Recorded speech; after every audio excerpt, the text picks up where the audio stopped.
Maluwalhating araw sa inyo lahat mga kaibigan. Na-try nyo na bang ibaon sa tanghalian ang pakwan? Ano? Ito yung klase ng pakwan niya mga kaibigan, no? Yung may stripe pa.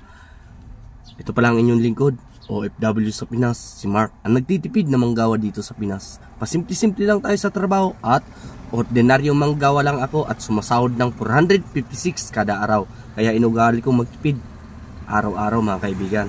Tara, bawin lang tayo sa kain. At ang ulam nga natin ay pakwan. Masarap tong ulam. Bagay na bagay sa summer.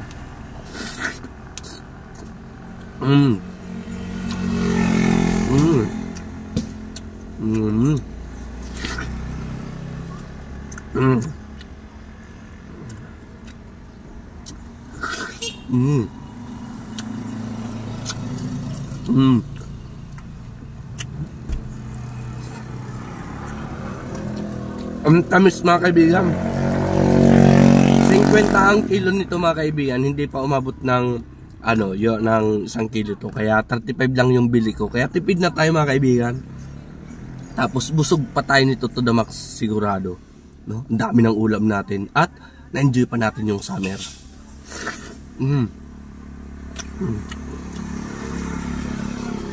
May panlaban pa tayo sa init. The best ito, anti-dehydration mga kaibigan.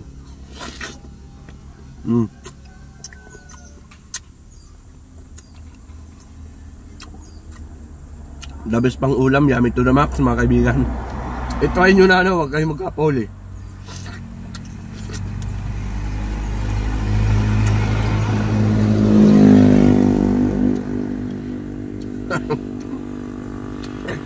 Parang mukbang na tayo nito Kinalabas na nagbumukbang na tayo ang content natin ay documentary lang mga kaibigan ng pagtitipid.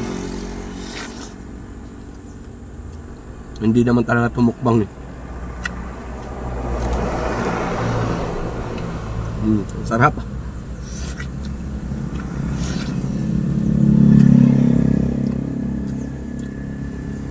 Grabe.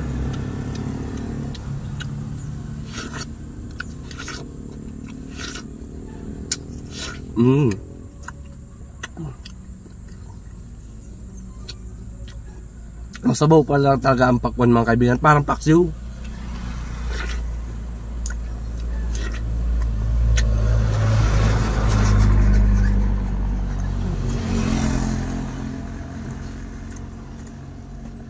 Gamit ito max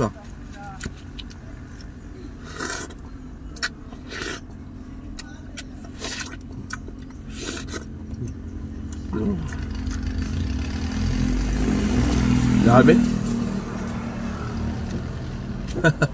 Uy.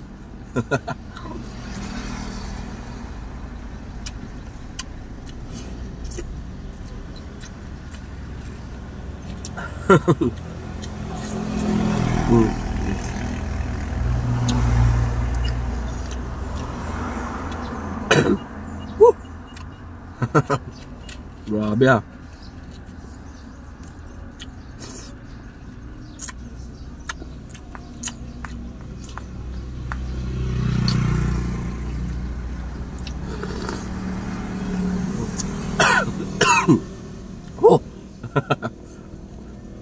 Napasarap yung tanghalian natin ngayon mga kaibigan. 35 pesos, paubos na.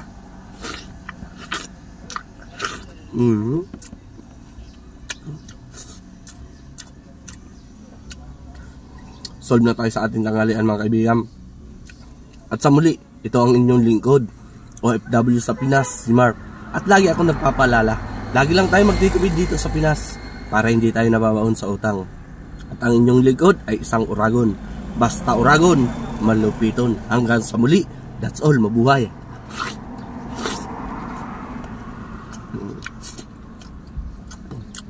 Bye-bye.